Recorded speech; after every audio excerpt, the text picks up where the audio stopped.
cases are decided on the shadow docket without oral argument, and sometimes without the full picture of the evidence that lower court proceedings might provide.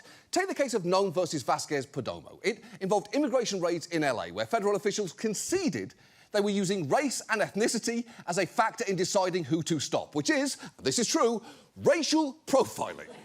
A lower court told the government correctly to cut that shit out, but the government then appealed via the shadow docket, and the Supreme Court ruled that they could proceed. And in a rare move, Brett Kavanaugh actually wrote a brief explanation of why he'd reached that conclusion, saying immigration stops were typically brief and that individuals may promptly go free after making clear to the immigration officers that they are US citizens or otherwise legally in the United States.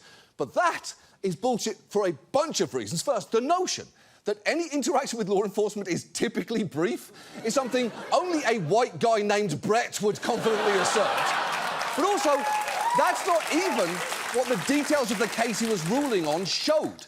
As Justice Sotomayor pointed out in her dissent, 2 plaintiffs in the case had actually tried to explain that they were US citizens. One was then pushed against a fence with his arms twisted behind his back, and the other was taken away from his job to a warehouse for further questioning. So Kavanaugh's opinion wasn't even based on the facts on the ground. And whether that's because he was moving too fast to read up on the case, which is kind, or simply didn't care, which feels way more true, it doesn't really matter because the court had already ruled. And that ruling is actually one of the key reasons why earlier this year, federal agents in Minneapolis felt empowered to do shit like this.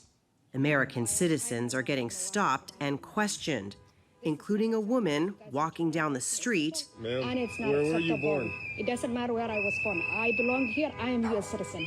And this Uber driver. I can hear you don't have the same accent as me. That's why I'm... Oh, so you're going by accents now?